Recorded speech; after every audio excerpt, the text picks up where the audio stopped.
अस्सलाम वालेकुम एवरीवन, मैं हूं ज़ैनब गुंदल और हाजिर हैं एक नए पॉडकास्ट के साथ जो कि इंटायरली डिफरेंट होने वाला है बाकी सारे पॉडकास्ट से। और इसमें जो क्वेश्चंस हम करने जा रहे हैं वो ना सिर्फ आपके लिए, आपके घर वालों के लिए बहुत ज़्यादा बेनिफिशियल होने वाले हैं। अगर आप काम करना चाहते हैं, कुछ सीखना चाहते हैं, घर बैठे अर्निंग करना चाहते हैं, कोई आर्ट सीखना चाहते हैं, तो ये आज का पॉडकास्ट जो है वो इसी बारे में है। तो मिलते हैं आज की हमारी जो गेस्ट हैं उनसे। अस्सलाम वालेकुम। वालेकुम मैं अस्सलाम। आपके इंस्टाग्राम हैंडल से ही आपको जो है ना वो इंट्रोड्यूस कराना चाहूँगी, जो कि है रेजिन्स बाय राशिदा। और मुझे जो है ना नाम से आपने अपने से ही उसको स्टार्ट किया हुआ है तो बड़ा अच्छा लगता है। तो कैसा फील आपको होता है जब आपको रिकग्निशन मिलती है और पता चलता है कि अच्छा जी ये राशिदा आ रही हैं जो कि रेजिन्स की मलिका है, जब दिल करे जिधर दिल करे उधर मोल्ड कर लेती है। मैंने नाम भी शायद इसीलिए अपना रखा था कि अच्छा। मुझे अपने नाम से मुझे रिकग्नाइज करना था अपने आप को ना। हमेशा से ज़ैनब मुझे एक ख्वाहिश थी बहुत अर्ली एज में कि मुझे भी लोग रिकग्नाइज करें ना, मुझे भी एक मेरा अपना एक नाम हो, मेरी पहचान हो, लोग मुझे मेरे नाम से पहचाने।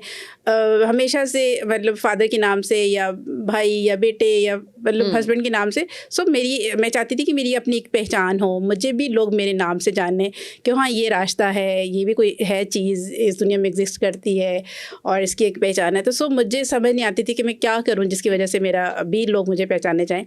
तो ये आर्ट मेरे एक था, मुझे शौक़ भी था, बचपन से था। और जहाँ जहाँ भी मुझे मौका मिला और मैंने इसको सीखा और इसको, लेकिन वो सिर्फ सीखने के हद तक था। शौक़ किया, बनाई कुछ चीज़ें, फिर ख़त्म, फिर नया शौक़ आ गया, फिर एक तो मेरे ख्याल में मैंने दुनिया का कोई आर्ट नहीं छोड़ा जिसको मैंने नहीं सीखा। तो जहाँ भी मौका मैंने किया, लेकिन ये वाहिद एक ऐसा आर्ट था जिसको फिर मैंने इसको अपने बिजनेस में भी लेके आई और इसको अपने परस्यू कर लिया। हाँ किया। अच्छा, मुझे ये बताइए, आपने कहा आपको अपनी पहचान चाहिए थी, तो एक औरत के लिए, एक लड़की के लिए, एक बच्ची के लिए अपनी पहचान होना कितना ज़रूरी है? बहुत ज़्यादा ज़रूरी है। मैं खुद समझती हूँ, इसलिए कि जब आपको कॉन्फिडेंस भी तभी आता है जब आपकी अपनी पहचान होती है और आपको लगता है कि हाँ आप भी इस दुनिया में एग्जिस्ट करते हो, आपकी भी वैल्यू है या आपको भी तो वो मैं समझती हूँ कि बहुत ज़्यादा ज़रूरी होती है। और वो इसी तरह से हो सकती है कि आप कुछ ना कुछ अपने साथ करें, कुछ भी। और हर बंदे को कोई ना कोई सलाहियत अल्लाह ताला ने दी होती है, कोई क्या होता है, कोई क्या होता है, तो सो आपको करना चाहिए। अच्छा, किस एज से जो है इस चीज़ पे मेहनत करनी चाहिए? चाहे बच्ची जो है छोटी सी हो उसको तभी से ही ट्रेनिंग देनी चाहिए या टीन एजेस में आ जाए या थोड़ी सी? मेरा ख्याल है छोटी एज में शुरू कर देना चाहिए। बच्चों को ट्रेनिंग देनी चाहिए कि उनको छोटी छोटी चीज़ें सिखाते रहें कि आप ये भी कर सकते हो, आप ये भी कर सकते हो, ताकि उसको पता हो कि हाँ मैंने कुछ ना कुछ आगे बनना है। और ऑब्वियसली इतनी सारी चीज़ें होती हैं, आपको नहीं समझ आ रही होती कि मैंने किस साइड पे अपने आप को लेके जाना होता है। लेकिन जब आप हर चीज़ कर रहे होते हो तो फिर एक स्टेज आ जाती है कि फिर आपको एक रास्ता मिल जाता है कि हाँ मैंने ये रास्ता चूज़ करना है। बिल्कुल। तो सो ये आई थिंक सो पेरेंट्स को चाहिए कि बचपन से ही अपने बच्चों को उनको इंडिपेंडेंट बनाना शुरू कर दे, छोटे छोटे उनको काम देना शुरू कर दे कि आप ये बेटा काम करो। जैसे मैं थी तो मेरे अपने बच्चों को जब भी घर में काम होना तो उनको कहना कि आपने ये वाला काम करना है। मतलब छोटे छोटे बच्चों को अपने बर्तन समेटने या अपने टॉयज़ हैं आपके खेल चुके हैं तो अपने टॉयज़ करो, ताकि छोटे छोटे वो काम करते रहिए। या जैसे मैं कोई चीज़ बना रही होती तो सैलेड आप बना दो, इस तरह के काम, ताकि वो भी उनको पता हो कि हाँ हमने भी कुछ करना है या हमारी भी बिजी भी रहना। और तो इस तरह से होना चाहिए। अच्छा, अगर हम जो इस टाइम कोई हमें देख रही हैं और वो चाहती हैं उनकी भी पहचान बने, लेकिन वो कोई 35-40 की हो चुकी हैं, तो क्या इस एज में पहचान बन सकती है? बिल्कुल बन सकती है। देखिए ना, मैं खुद भी तो 50 की हूँ। हाँ, और मैंने भी आज से 3 साल पहले अपना काम स्टार्ट किया था। इससे पहले तो मैं कुछ भी नहीं थी। और अगर मैं समझती हूँ कि ज़ैनब, अगर मैं एक बिल्कुल सिंपल से घर में एक रहने वाली खातून जो कि सिर्फ दूसरों पे डिपेंड कर रही थी, बच्चों पे या हस्बैंड पे, तो मुझे बिल्कुल अकेले बाहर कभी ग्रॉसरी भी करने कभी नहीं गई थी। हमेशा साथ कोई ना कोई होता है, ड्राइव भी कोई कर रहा है, तो कभी नहीं किया था। लेकिन आज अल्हम्दुलिल्लाह ये स्टेज आ गई कि मैं अकेले सारा कर लेती हूँ। तो मैं समझती हूँ कि करना चाहिए। ये कॉन्फिडेंस आपको कहाँ से मिला? बच्चों ने दिया। ओह, दैट्स नाइस। सबसे जो बड़ी बात है, मज़े की बात है ज़ैनब के अर्ली एज में शादी होगी, 19-20 की मेरी शादी होगी। सो वो जो टाइम था वो मैंने अपने बच्चों को दिया। मैं बच्चों के पीछे खड़ी थी और मैं उनको हर चीज़ क्योंकि मुझे था, मैं खुद शौक था, मुझे बनना चाहती थी किसी ना कुछ, तो मैं उनको भी बनाना चाहती थी कि आपने इंडिपेंडेंट बनना है। सो उस वक्त मैंने सारा टाइम अपने बच्चों को दिया, उनकी तरबियत में, उनकी पढ़ाई में। लेकिन वो जब बन गए तो उनको था तो सही कि माँ को बहुत ज़्यादा शौक है। तो फिर आज से साल बाद आज बच्चे मेरे पीछे खड़े हैं और मुझे कहते हैं कि अम्मा आप जो करना चाहती हैं आप करें। और आई थिंक ये एक चीज सपोर्ट जो है ना वो बहुत इंपॉर्टेंट होता है, चाहे वो इमोशनली फादर का हो, हस्बैंड का हो, बच्चों का हो, और आपने तो सारे इकट्ठे करके अपने केस में जो है ना एक स्ट्रॉन्ग हैंडेड वुमेन जो है वो बन गई है। बिल्कुल। अच्छा, मुझे फिर ये जरूर बताइएगा कि एक स्ट्रॉन्ग हैंडेड वुमेन बनने के बाद आपको क्या लगता है कि आपकी लाइफ में major changes, despite the fact आपका काम, डिस्पाइट द फैक्ट आप पैसे कमा रहे हो, कितने कमा रहे हो, कैसे हो रहा है, वो तो चले एक हम डिस्कशन बात की है, लेकिन आपके कॉन्फिडेंस में बूस्ट, आपकी जिंदगी में क्या फ़र्क आप महसूस करती हैं? कॉन्फिडेंस में तो फ़र्क आता है, बहुत ज़्यादा फ़र्क। आप हमेशा पहले ये सोच रही थी कि यार आप कुछ भी नहीं हो, आप कोई फैसला नहीं कर पाते, कोई डिस्कशन हो रही है तो आप बीच में पार्ट नहीं ले रहे होते, आपको लग रहा होता है कि आप बेमानी से हो, आपको कोई चीज़। लेकिन जब आप अगर दुनिया आपको रिकग्नाइज करना शुरू हो जाती है, लोग समझना शुरू हो जाते हैं, तो फिर आपको पता चलता है कि आपकी भी वैल्यू है, आप भी कुछ कर सकते हैं। पहले आप लोगों के पीछे होते हो, फिर लोग आपके पीछे होते हैं, ऐसा ही है। हाँ। तो ये बहुत ज़्यादा डिफरेंस हो जाता है कि लोगों को पता चलता है कि अपनी फैमिली को, सबसे पहले तो आपकी फैमिली को, फिर बिल्कुल, तो ये भी कोई चीज़ है, तो उससे बहुत ज़्यादा फर्क पड़ता है, कॉन्फिडेंस आपका गेन होता है अच्छा खासा। और जाहिर है फिर जो है ना इधर उधर वाले वो बड़ा आपको जो है ना वो सपोर्ट दे के एग्जैक्टली पंप कर रहे होते हैं कि हाँ ये तो बड़ी ऐसे, और लोगों को इंट्रोड्यूस कराते हुए भी नहीं होता। मुझे ऑनेस्टली, जैसे आपने बात की कि औरतों को कुछ बनने के लिए उम्र नहीं चाहिए होती, बिल्कुल मैं खुद इस चीज़ को ये मानती हूँ कि अगर आप कुछ कर सकते हो, आप में कोई एक टैलेंट है, चाहे वो कुकिंग का ही है, तो आपको उसको ही परस्यू कर लेना चाहिए, आप उसको लेके चलना शुरू कर दें। अच्छा, मुझे ये बताएं कि जो कोई बच्चा रेज़न आर्ट में आना चाहता है, सीखना चाहता है, आप क्लासेस भी ऑफ कोर्स देती हैं, आपके पास बहुत सारे बच्चे आते होंगे, क्या वो माइंडसेट क्या लेके आते हैं? क्या सिर्फ पैसे कमाने के लिए आते हैं, या उनको एक पैशन होता है कि हाँ काम करना है, इसमें मज़ा आएगा?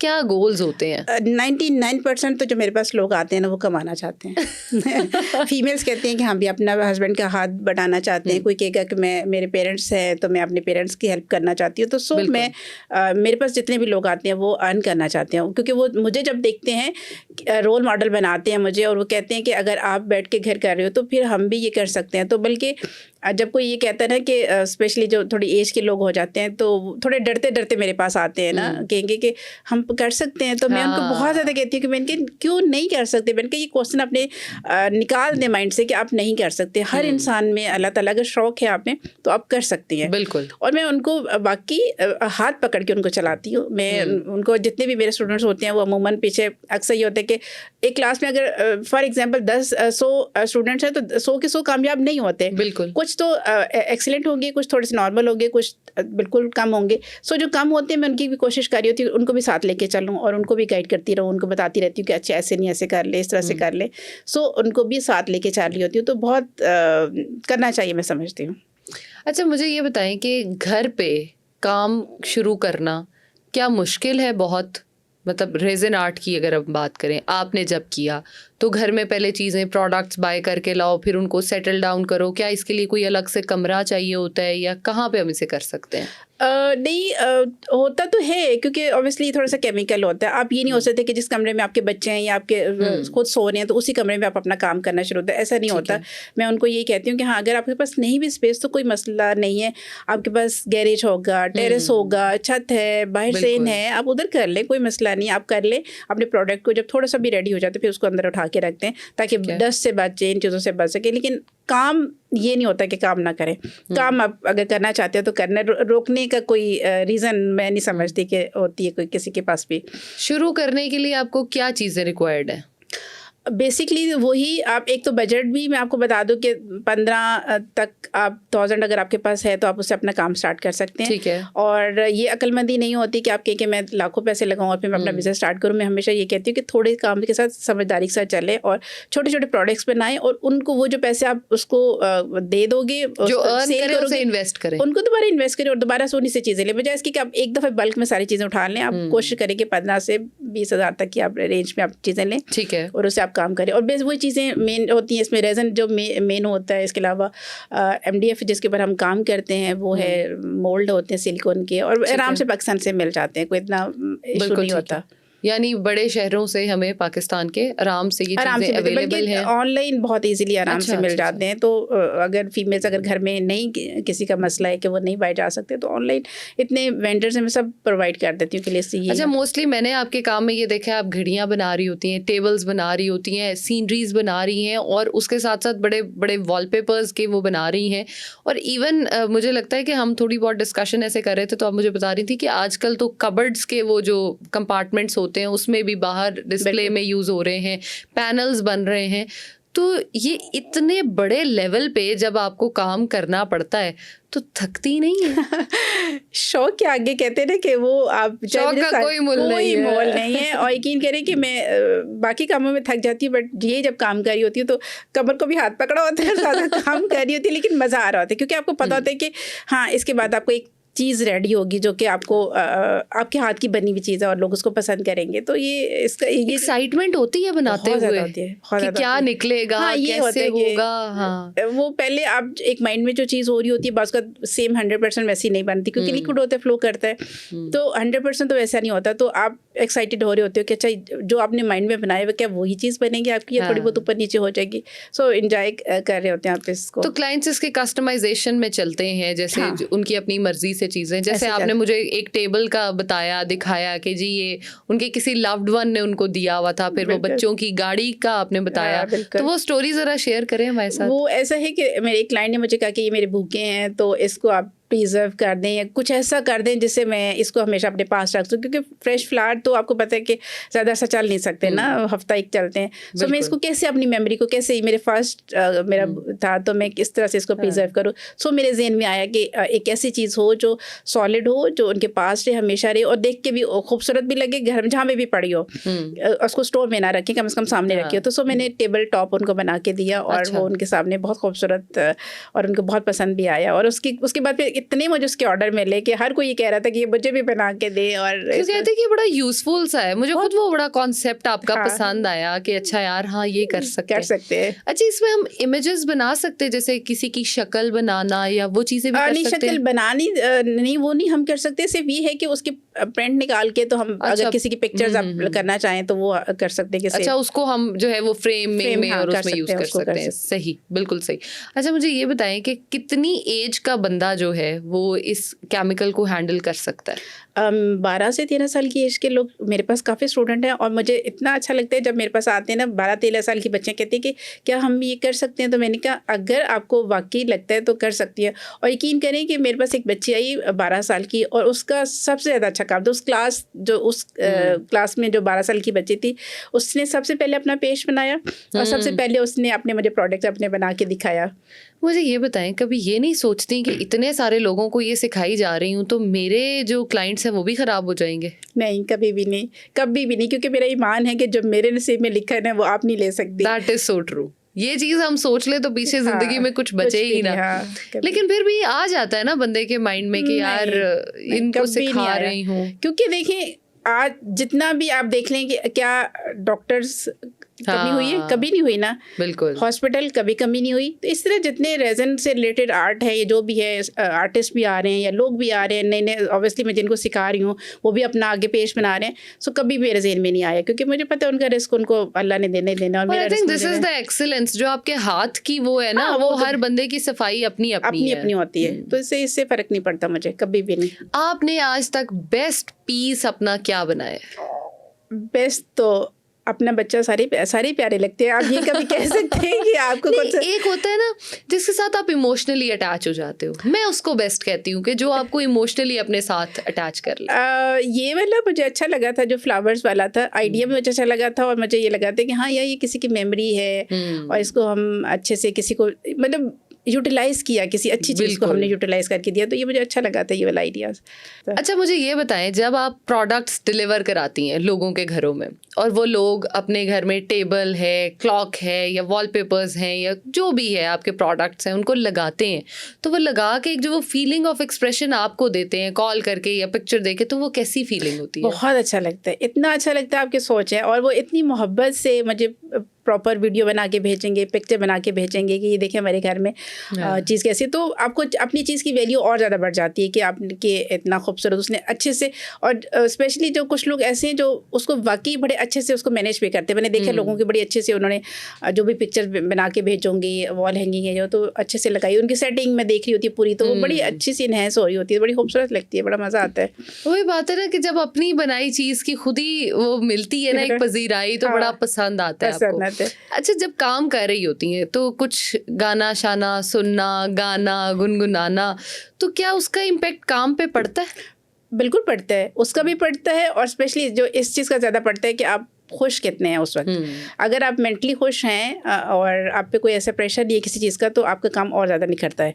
अगर आप डिप्रेशन में काम कर रहे हैं तो फिर आप फ़ौरन उसको कहते हैं ना कि उसको फारग करें, मगरूर लाए। कभी ज़बरदस्ती भी करना पड़े काम कि किसी क्लाइंट ने बहुत ज्यादा प्रेशराइज करके नहीं अभी ऑर्डर नहीं। अच्छा, मुझे होता है ऐसा कि मुझे कोई ऐसे लग रहा हो कि क्लाइंट थोड़ा सा वो है बहुत वहमी सा है, तो मैं एक्सक्यूज कर देती हूँ, कहती मैं ले रही क्योंकि मुझे पता होता है कि ये बाद में भी मुझे वो तंग करेगा क्योंकि वो उसको बात करते क्लाइंट को खुद भी समझ नहीं आ रही होती कि मैंने क्या ऑर्डर देना है। सो मैं 2-3 दफ़ा उनसे डिस्कस करती हूँ, जब मुझे समझ आती है कि इसको खुद भी नहीं समझ आ रही, तो मैंने कहा ये जब बन भी जाएगा तो इसने मुझसे आर्ग्यू करते रहना, तो सो मैं छोड़ो पहले इसको, बिल्कुल मेहनत उस चीज़ पे करो जिस पे एटलीस्ट रिजल्ट तो मिले। तो आपके वर्किंग आवर्स क्या होते हैं? मेरे ज़्यादातर ये होते हैं क्योंकि मैं अकेली आजकल होती हूँ, मेरे हस्बैंड बस होते हैं, मैं ही होती हूँ, तो सो मैंने देखना होता है कि उनके दोपहर के खाने का टाइम तो नहीं है उस वक्त, वो उनको देख लेती हूँ फ़ोन करने से आने से पहले, कि ताकि वो मैं जब भी काम स्टार्ट करती थी फिर आप उस दौरान बीच में छोड़ के नहीं आ सकते। तो कितना टाइम लगता है एक आपको बनाने में पीस? एक पीस तो मैं कभी भी अकेले नहीं बनाती, जब भी मैंने काम करना होता है तो मैं 2 बजे के बाद से स्टार्ट करती हूँ और फिर 4-5 मतलब लग जाते हैं टाइम, 3-4 घंटे लग जाते हैं उसमें। तो इतना तो आप इकट्ठे 8-10 पीसेस रख लेती हैं और उनमें कर लेती हूँ, एक पीस नहीं, कभी टाइम बहुत ज्यादा ज़ाया होता है। जाहिर है एक पीस पे भी उतना ही टाइम, उसको ड्राई करने में, ऐड ऑन करने में चीजें उतना ही।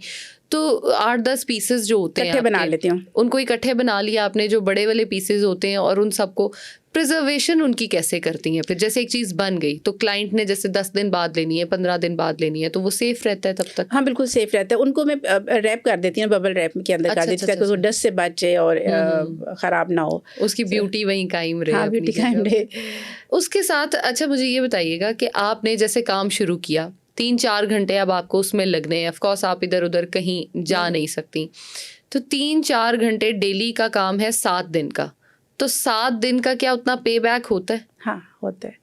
जैसे 9 to 5 हम जॉब करते हैं, हमें पता होता है कि अच्छा मुझे महीने बाद 1 लाख रुपए आना है, 2 लाख आने हैं, 10 लाख आना है, 15, जितने भी हमें अब आइडिया होता है, हम उस पर सेटिस्फाई होते हैं तो काम शुरू करते हैं। आपका उतना पे बैक हो जाता है? बिल्कुल होता है, इसमें कोई शक नहीं, और इसमें अच्छा खासा आपको अर्न कर सकते हैं। अच्छा, और एक तो शौक पूरा हो जाता है और दूसरा अर्न भी आप अच्छा कर। मैक्सिमम हम कितना अर्न कर सकते हैं रेज़न में?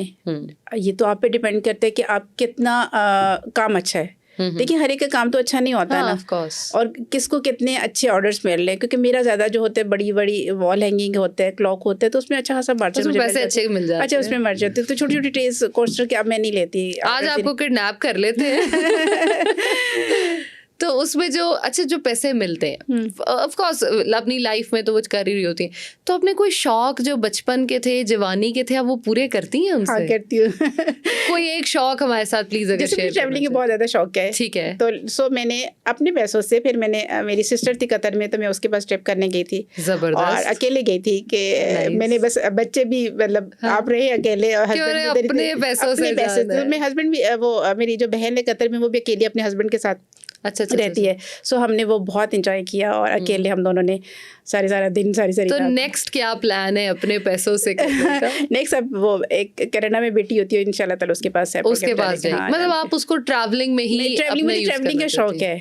सही, बाकी मुझे ऐसे बहुत ज़्यादा इन चीज़ों का शौक नहीं है, लेकिन ट्रैवलिंग का शौक है, तो वो मैं फिर है कि। तो ज्वेलरी नहीं बनाई आपने? गोल्ड ले लें, डायमंड ले लें? शौक नहीं है। अच्छा, शौक ही नहीं। आप कैसी औरत है यार कि आपको ज्वेलरी का शौक नहीं है? शौक नहीं है। अच्छा, रेजन्स किस ज्वेलरी भी तो बनती है, तो वो क्यों नहीं बनती है? बस हर एक का शौक होता है ना, इसमें इतनी सारी वैरायटीज होती हैं, डेफिनेट हर कोई कर लेता है, लेकिन मैं ज्वेलरी नहीं बनाती। मुझे इतना वो छोटी छोटी चीजें, मार्जिन भी नहीं होता, मार्जिन भी नहीं होता। आपको मैं पकड़ रही हूँ आज, आप देखें तो सही। जैसे क्लच भी लोग बनाते हैं, मैं क्लच भी नहीं बनाती, क्योंकि मुझे लगता है कि अगर क्लच हम अगर 2 या 3 या 4 हज़ार का भी हम सेल कर रहे हैं, तो किसी का दिमाग ही खराब है कि वो फिर लेके, वो बेहतर नहीं कि वो किसी ब्रांड का ले ले और किसी बेहतर अच्छी जगह से लेके, वो रेजन का ही क्यों क्लच लेगा। तो अगर कोई बंदा कॉल करता है और ऑर्डर देने के लिए और वो फंस जाए कि नहीं जी इतने पैसे तो मैं दे ही नहीं सकता, तो कोई ऑफ वगैरह या कुछ वो हो जाता है उन लोगों को, या क्या? हाँ, अगर मेरा क्लाइंट बहुत अच्छे से रिक्वेस्ट करके प्यार से कहते हैं तो प्यार से तो फिर आप हर काम, हाँ, अक्सर मैं, बल्कि स्टूडेंट्स का भी होता है कि जो प्यार से मेरे से बात करते हैं, अच्छे से कहते हैं, तो मैं कर लेती हूँ। लेकिन पहले ही अगर वो आप कहेंगे तो फिर मैं कहती हूँ नहीं जी, प्राइस इज फिक्स, वो फिर मैं नहीं कम करती। हाँ, जाहिर है आपने अपना भी काम लेकर चलना है, देखना है, चीज़ों को मैनेज भी करना है, आपको अफोर्डेबिलिटी उसमें पड़ रही है या नहीं पड़ रही, आप देख सकते हो उसको या नहीं। अच्छा, मुझे ये बताएं कि जो औरतें घरों में हैं अपने और कुछ नहीं कर रही होती, सिर्फ कुकिंग की, बच्चों को देखा, खाया पिया, सो लिया, ये भी बहुत बड़ा काम है, मैं उसको बहुत रिस्पेक्ट देती हूँ, नो डाउट, लेकिन उनको आप क्या ये कुछ कहना चाहेंगी कि वो कुछ काम करें, रेज़न की तरफ आएं, या क्या कर सकती हैं वो? सिर्फ रेज़न में नहीं, सब चीज़ों में आ सकते हैं, क्योंकि देखिए खाना पकाना इतना टाइम नहीं लगता उन चीज़ों पे। आपका अगर आपने अपना टाइम सेट कर लिया, क्योंकि मैंने भी अपने 4 बच्चे पैदा किए हैं, पाले हैं, हस्बैंड है, घर है, मेरी तो सोशल लाइफ भी काफ़ी ज़्यादा है ऑब्वियसली हस्बैंड की वजह से, तो सो आप हर चीज़ें मैनेज कर सकते हो, आप सारी चीज़ों को साथ लेके चल सकते हो, शौक भी पूरा कर सकते हो, अर्न भी कर सकते हो और घर भी चला सकते हो। सो मेरा नहीं ख्याल कि आपको खाली घरदारी ही करनी चाहिए।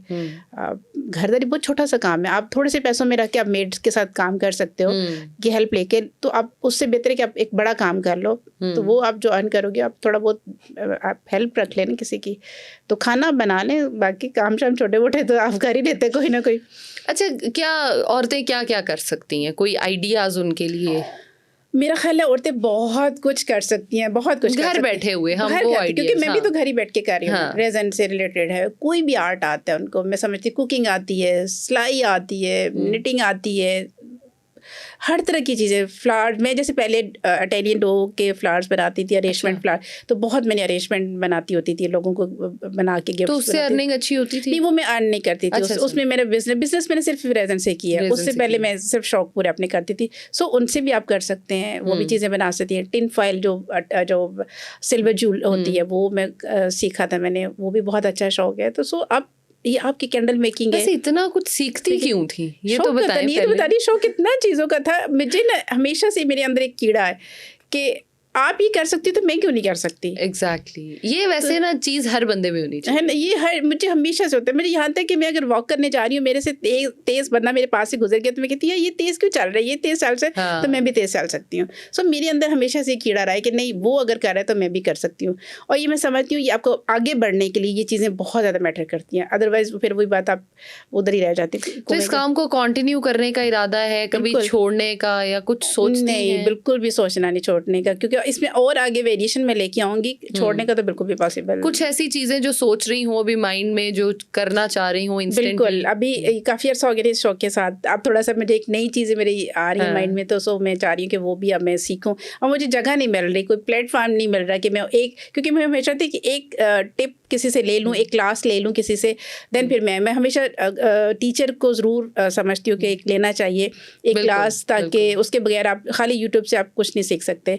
आप एक ले लो, क्लास ले लो, उसके बाद वही बात है जो आपको एक टीचर सिखा सकता है, एक जो एफिलिएशन आपकी टीचर के साथ हो जाती है वो और किसी के साथ नहीं। जैसे आपकी स्टूडेंट्स के साथ हो जाती होगी, तो वो स्टूडेंट्स कई ऐसे होंगे जो लाइफ टाइम आपके साथ चलते होंगे, कई वो होते होंगे जो एक ही क्लास के बाद शुक्र करते होंगे कि हम भाग रहे हैं, क्योंकि ये इंसान की नेचर है। ये टीचर या स्टूडेंट की बात नहीं, इंसान की नेचर है, क्योंकि पढ़ाई में भी हम यही कर रहे होते हैं कि ना ही पढ़ना पड़े हमें। बिल्कुल। और इसमें देखिए, इतने जैसे मेरे स्टूडेंट्स हैं, 3000 प्लस स्टूडेंट हो गए हैं, तो आपको सबके नाम तो याद नहीं रहते ना आपको, लेकिन मुझे हमेशा काम के साथ वो स्टूडेंट भी याद रह जाएगा। जब वो मुझे अपना काम शेयर कर रहे होते हैं तो मैं देख रही होती हूँ सबके, क्योंकि मेरे ग्रुप्स अभी तक एक्टिव होते हैं, बाद में भी स्टूडेंट के साथ जब बन रहे होते हैं मैं उनको छोड़ती नहीं हूँ। ऐसा नहीं होता कि जो मेरे पहली क्लास गुजर गई मैं उनको छोड़ दूँ, ऐसा नहीं होता।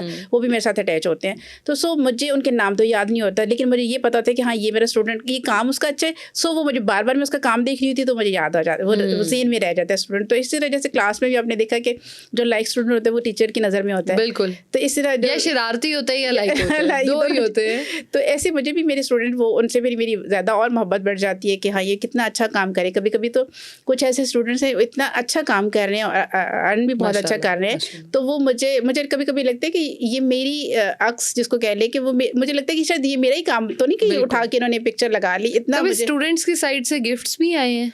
नहीं, गिफ्ट्स नहीं, मैं लेती नहीं हूँ, मुझे अच्छा नहीं लगता। मैं कहती हूँ कि वो नहीं, लेकिन जब आप ये देखते हो ना कि एक इतना ज़बरदस्त काम वो आपसे सीख के कर रहे हैं, तो उस्ताद के लिए ना एक वो एफिलिएशन हमेशा रहती है। तो लेकिन उनकी जो दुआएं और मोहब्बत होती है ना, वो मेरे लिए ना, हाँ, दुआएं और वो सबसे इम्पोर्टेंट है। इतनी दुआएं करते हैं स्टूडेंट्स और इतनी मोहब्बत वो शो कर रहे होते हैं, और उनको लगता है जैसे हमेशा मुझे ये कहते हैं स्टूडेंट्स, कहते हैं कि आप हमें, कोई कहेगा मुझे आप ही लग रही हैं, आप मुझे, कोई कहेगा मुझे आप अपनी मदर की तरह लगती हैं, आपका बिहेवियर ऐसा होता है। क्योंकि मैं गाइड उनको ऐसे ही कर रही होती है बड़े अच्छे से उनको, तो उनको लग रहा होता है। तो वो कहेंगे हम इधर गए हैं तो आपके लिए दुआ कर रहे हैं, आप इस मौके पे आपके लिए दुआ करें। तो इतनी वो कभी कभी तो रोना आता है कि इतनी मोहब्बत शो कर रहे होते हैं। तो ये सबसे बड़ा गिफ्ट है, मैं समझती हूँ। तो अब ये फीलिंग नहीं आती कि इतने साल मैंने जिंदगी के कहाँ गुजार दिए, जाया कर दी? एग्जैक्टली, मतलब आप सोचते हो ना ये चीज। हाँ, लेकिन शायद हर चीज का एक वक्त होता है। बिल्कुल। तो आपके लिए तो कोविड ने फिर बड़ा जबरदस्त काम किया है, बहुत ज़्यादा। क्योंकि उसमें फिर स्पेशली बच्चों ने, जो मेरी बेटी ने, जिसने आके मुझे कहा कि आपको करना चाहिए, और उसकी वजह से, क्योंकि मैं अकेले तो मैं कभी भी नहीं कर सकती थी, तो उसी ने सब कुछ बना के दिया, करके दिया, एक प्लेटफॉर्म मुझे सेट करके दिया, तो फिर बना के अब अल्लाह का शुक्र है मैं अकेले कर लेती हूँ अब, क्योंकि अब ऑब्वियसली अमेरिका चली गई, अब वो नहीं, मेरी हेल्प नहीं कर पाती। सो अब ये जाहिर है हर इंसान अपनी अपनी लाइफ में बिजी होता है, आपने खुद ही करना होता है। तो जो हाउस होल्ड हेल्प होती है उनसे भी काम शाम करा लेती हैं? हाँ, ये थोड़ा बहुत सीधा कर दो। हाँ, ये वो तो है। तो कभी ऐसे हुआ है कि काम सारा किया, हर चीज बना ली और वो खराब हो गई, गिर गई या कुछ हो गया? होता है। तो फिर उस टाइम पे गुस्सा नहीं आता? अक्सर तो मैंने आपसे कहने की वजह से, मैं अभी आपको स्टोरी सुना रही थी कि मेड को, क्योंकि हमें फ्रेश एयर चाहिए होती है, वेंटिलेशन हमें चाहिए होती है, तो मैं खिड़की खोल देती हूँ, तो सो वो जाली वाली भी खिड़की खोल देगी, और कभी मक्खी या कभी आ जाएगी या बच्चे, तो आपके प्रॉपर आके काम करके गिर जाएगा, वो तो सिंक कर जाएगा उसके अंदर। तो वो इस तरह की चीज़ें कभी कभी हो जाती है, तो फिर उसको निकालना, काम को सेटल करना लंबा काम हो जाता है, हेक्टिक हो जाता है बहुत ज़्यादा। ये चीज़ें थोड़ी सारी हो जाती हैं लाइफ में। लेकिन खुद को रिलैक्स कैसे करती हैं फिर? रिलैक्स करती हूँ, बाहर निकलती हूँ, ड्राइविंग करती हूँ, और फिर बस वो अकेली निकल जाती हूँ। और बच्चों के साथ ज़्यादा मेरा होता है, बच्चों के साथ मेरी फ्रेंडशिप वाला माहौल है। बेटी मेरी होती है, कोई ना कोई बेटी मेरे पास होती है, कभी एक कभी को हम लोग निकल जाते हैं। आपने उनको अपना एज फेलो बनाकर अपने काम में भी अपना बैलेंस आउट भी कर लिया। और मुझे आपकी सबसे अच्छी बात ये लगी, आपने पॉडकास्ट के शुरू में कहा था कि मैं अकेले ग्रॉसरी करने भी नहीं जाती थी, और अब आपने कहा है कि मैं अकेले बाहर निकल जाती हूँ ड्राइव करने के लिए। तो मुझे ये जो ट्रांजिशन आपने बताई है ना, मुझे वो बड़ी अच्छी लगी है, और मैं उम्मीद करती हूँ कि आप हमेशा ऐसे ही ग्रो करती रहें, फ्लरिश करती रहें अपने काम में। मैं बस आपसे एक लास्ट मैसेज लेना चाहूँगी जो आप हमारे देखने वालों को देना चाहें कि भाई वो किस तरह से करें, क्या करें, और रेज़न में फॉर एग्जांपल ग्रो करना चाह रहे हैं तो क्या कर सकते हैं? अगर तो हर एक, देखिए हर एक को डिफरेंट मौके मिलेंगे। कोई अपने एरिया में अगर सीख लेते हैं, फॉर एग्जांपल कहीं से भी सीख लेते हैं, मेरे से सीखते हैं, किसी और से सीख लेते हैं, अब आगे से उन्होंने कैसे काम करना है, सो हर एक का डिफरेंट होता है। जैसे मैंने ऑनलाइन स्टार्ट किया, लेकिन बहुत सारे लोग ऐसे होंगे जिनके क्लब्स होंगे, जिनके कम्युनिटी ऐसी होती है कि हम उस जगह पर डिस्प्ले कर दें, कोई एग्जीबिशन लगा लें, कुछ भी कर लें। सो हर एक के मौके सबको डिफरेंट मिलेंगे। तो जहाँ पे जिसको जो मौका मिलता है, मैं समझती हूँ उसको कर लेना चाहिए, उसको अवेल करें। जब आपने शुरू किया तो दोस्तों की तरफ से, रिश्तेदारों की तरफ से सपोर्ट मिला कि बैकलैश मिला? नहीं, सपोर्ट तो मिला, लेकिन शुरू में हमेशा जैसे एक फेलियर का डर होता है ना बंदे को, तो छुपा के रखा था मैंने कहा इतनी जल्दी मुझे क्योंकि मैंने ज़िंदगी में कभी किया नहीं था ना, और कभी बिजनेस तो सवाल ही नहीं था, सोचा ही नहीं था। तो सो मैंने शुरू में जब मैंने काम किया, तो मैंने सिर्फ जब फर्स्ट मैंने ट्रे बनाई तो मैंने अपने हस्बैंड को दिखाई, ये मैंने बनाई है, पर उन्होंने अप्रिशिएट किया, और इस तरह बच्चों ने भी किया। लेकिन ऐसा जो मैंने फिर उसके बाद मेरे ऑर्डर्स, मैंने पेज लगाया, कुछ लोगों को गिफ्ट किया, लेकिन मैं सिर्फ उनको ही पता था जिनको मैं दे रही थी। तो मैंने उनको पब्लिक नहीं किया था, किसी को भी, फैमिली में किसी को नहीं बताया था। तो मुझे डर था कि मैं भी आगे कामयाब ना हुई तो मैं मेरे लिए मुश्किल हो जाएगा फिर क्वेश्चंस लोगों के। और जैसे हर कोई आजकल आपको पता है छोटे छोटे जो भी काम है, पेज बनाए और सब कर रहे हैं, तो सब तो कामयाब नहीं होते। सो मुझे भी डर था इस चीज़ का, लेकिन अल्लाह ने शुक्र है वो आहिस्ता आहिस्ता मैं वो चलती रही कछुए की स्पीड से, और अल्लाह ताला ने मुझे यहाँ पे इंशाल्लाह पहुँचा दिया, अल्हम्दुलिल्लाह। तो दोस्तों ने, रिश्तेदारों ने कुछ चीज़ें खरीदी भी या सिर्फ दोस्त तो कभी भी नहीं आपको पे नहीं करेंगे, ना दोस्त ना रिश्तेदार उनको तो बल्कि मैं अपने फैमिलीज में जब गिफ्ट देती हूँ, मैंने कहा आपको पता है इसकी प्राइस क्या है? तो आप ना प्राइस टैग ऊपर लगा कर दिया करें। तो मैंने बताती हूँ कि इसकी ये प्राइस है, आपको पता होना चाहिए कि ये जो इसके गिफ्ट की है। सो ऐसा होता है, एटलीस्ट आइडिया तो हो ना कि भाई ये कितना एक्सपेंसिव आपको दे रहे हैं और सही। तो आप इस चीज़ को नॉर्मलाइज करती हैं कि आप गिफ्ट करती हैं अपने बनाए हुए पीसेस, तो जब उनके घरों में जाती हैं और वो लगे हुए होते हैं, बहुत अच्छा लगता है, बहुत अच्छा लगता है। यकीन करें कि मैं जब भी अपनी किसी के जाती हूँ और देखती हूँ वहाँ पे लगा हुआ, तो बहुत मज़ा आता है, बहुत अच्छा लगता है कि ये किसने एटलीस्ट संभाला हुआ है, उसको ये अप्रिशिएट कर रहा है, और बाय द एंड आपका नाम हर जगह वो चल रहा होता है। That's very amazing. और मैं आपको ये मशवरा दूंगी कि अपना नाम प्राइस टैग लगा के अपने पीस के ऊपर भेजा करें, ताकि उनको पता हो कि इसकी ये वर्थ है। एग्जैक्टली। और उस मुझे वैसे ये लगता है कि तोहफे या चीज़ से ज़्यादा इंसान की वर्थ होती है। हाँ, ये तो आपकी लाइफ में वो कितना वैल्यूएबल है, वो चीज़ उतनी ही वैल्यूएबल हो जाती है। तोहफा 50,000 लाख का हो जाएगा, लेकिन वो इंसान जो करोड़ों में आपके लिए है, वो करोड़ों की चीज ही लगती है आपको। बिल्कुल, इसमें कोई शक नहीं। और मैं हर एक को जो सच्ची बात है, मैं नहीं हर एक को गिफ्ट नहीं देती, जिसको जिसकी चीज की वैल्यू ही नहीं है ना पता, मैं उसको वो वाला गिफ्ट नहीं देती, उसको बाजार से उठा के दे दूंगी। लेकिन जिसको पता है कि इस चीज की वैल्यू है और ये चीज अच्छी है या एक्सपेंसिव है या इसकी कोई है, तो उसको मैं बड़ा चीज डिस्क्लोज कर दी, अब पता चले आपके दोस्त रिश्तेदार पकड़ ले आपको। बस ऐसा है कि आपको जब किसी चीज की वैल्यू करना पता हो, तो फिर आपको देने का फायदा नहीं होता उसको। बिल्कुल ऐसे ही है कि मतलब जिस जगह पे जिस चीज की वर्थ ही नहीं है, उसको वहां पे रखना बिल्कुल फजूल है। बिल्कुल।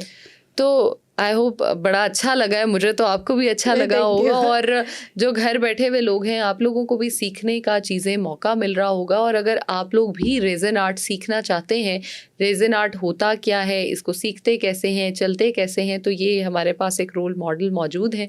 आप इनसे बिल्कुल सीख सकते हैं, ऑनलाइन क्लासेस ले सकते हैं, बुकिंग करा सकते हैं, आप इनके पेज पे जाकर और इन्जॉय कर सकते हैं और अपनी अर्निंग घर बैठे खुद कर सकते हैं।